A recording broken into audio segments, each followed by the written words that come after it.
Howdy, ladies and gentlemen. This is Paul, the Redneck Thinker.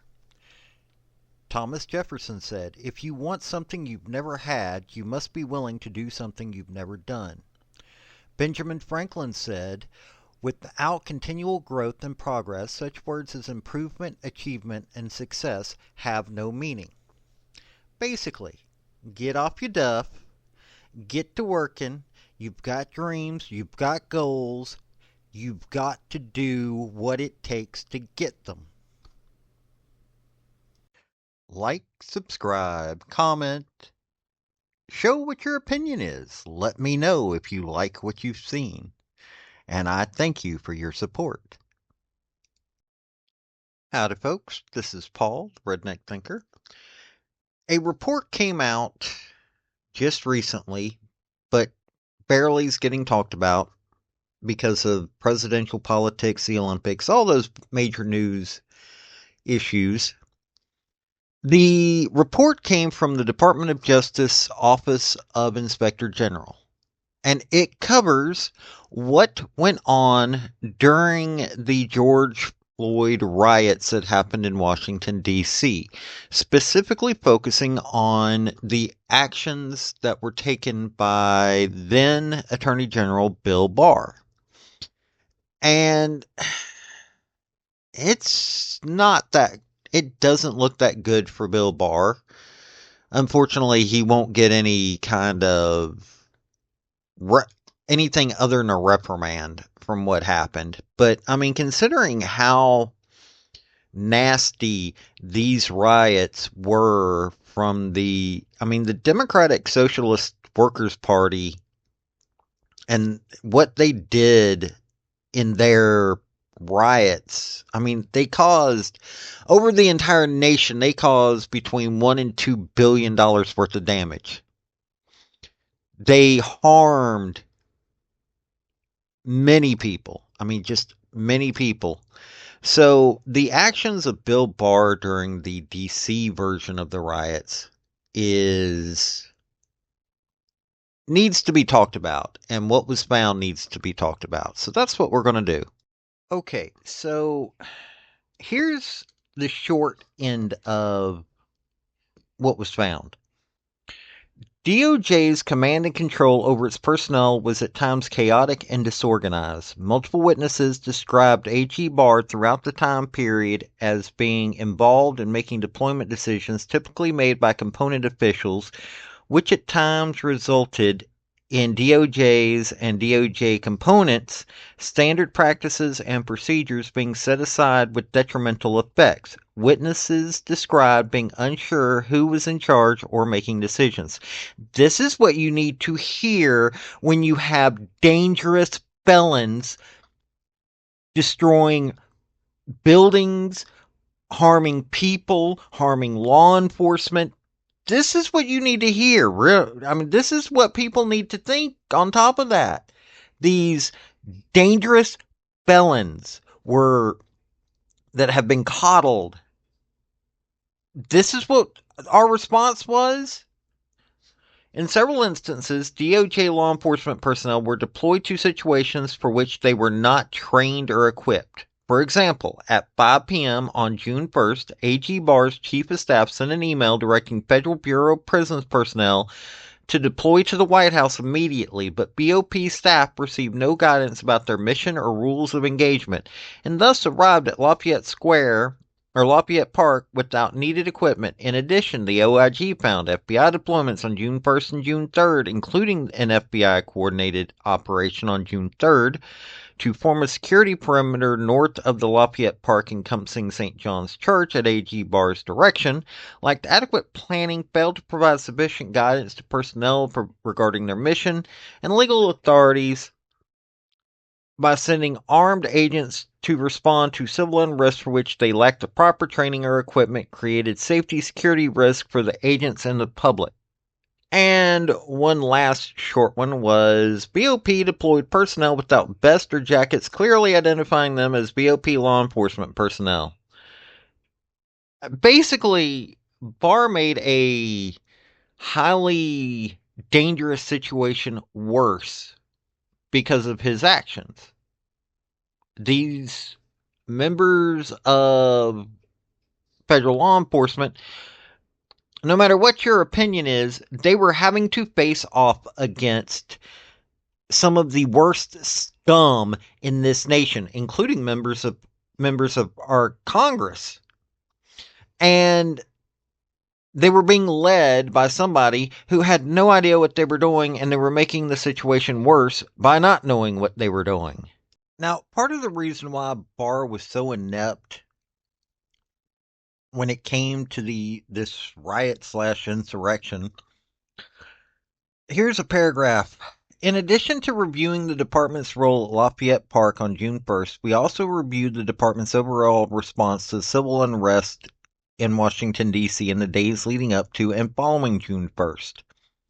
We found that Barr, in an attempt to demonstrate that law enforcement could handle the civil unrest without active duty military intervention, pressed the department's law enforcement components to maximize the number of personnel they deployed, but did so without sufficient attention to whether those personnel were properly trained or equipped for what they were being asked to do. Few department law enforcement personnel have any training in crowd control other than BOP staff, whose training is focused on crowd control within prisons. The component responses to these requests for personnel varied also, or as component leadership attempted to balance providing as many personnel as possible while also ensuring that their personnel were deployed only for assignments that were consistent with their training, equipment, and legal authorities.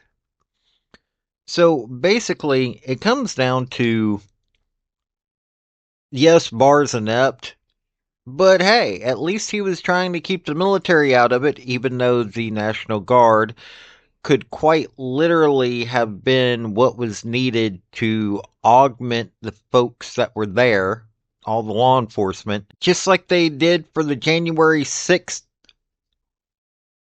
joke. This is what has been shown consistently. The response to the Democrats' assault on America in the name of George Floyd always got this kind of response.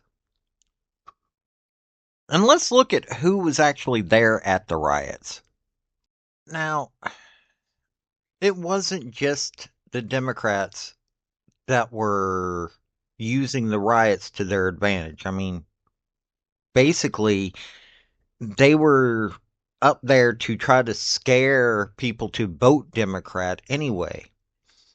But Elizabeth Warren was there.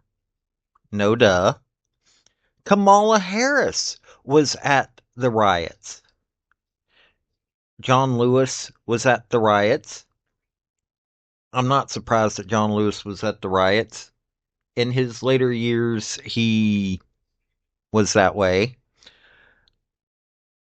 But Mitt Romney not only was in support of the billions of dollars in damage that was done to this country by these riots. I mean, seriously. He voiced his support in the damage that was done to this country. He also then joined a group called FaithWorks that marched past specifically Trump's hotel in D.C. So he not only was in support of people being harmed, buildings being destroyed, people's jobs being lost, people's homes being lost. He was also there trying to, oh, look at me, I'm doing this too. It's ridiculous. But Kamala Harris, people need to remember, she was out there supporting the damage being done to people's lives. Now look, the Bill Barr situation is interesting. He keeps being put up there as this voice of reason that tried to fight against Trump. No, what he tried to do was be inept. And what he did during these riots. I mean, people's lives were at risk. Buildings were being damaged. I mean, people's homes, businesses, all of this was being lost. They vandalized the Lincoln Memorial, the World War II Memorial, statue of Casimir Pulaski. They vandalized a Mahatma Gandhi statue, of all things. I mean, this is the situation that was going on in D.C.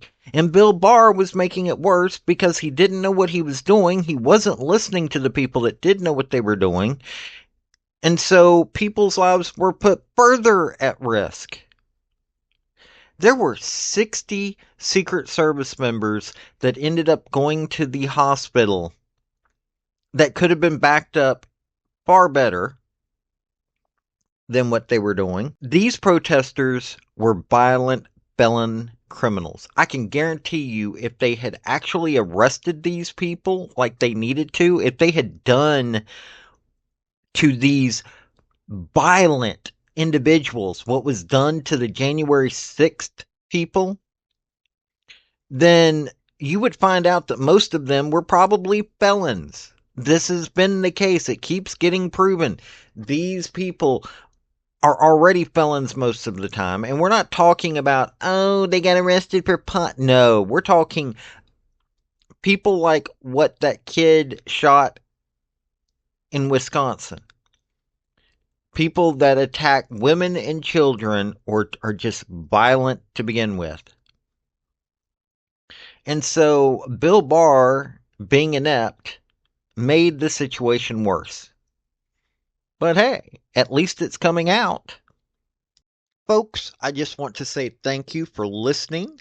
I want to thank you for taking your time. I want to hear what your comments are about what you think on this topic, because your comments are what's important, not necessarily mine. I don't care if you're Republican. I don't care if you're conservative. I don't care if you're liberal. I don't care if you're Democrat. I want to hear your opinion on these topics. I want to thank you yet again for listening to my video. Like, subscribe, and all that other hoopla. This has been Paul, the Redneck Thinker. Y'all have a good day now. Bye.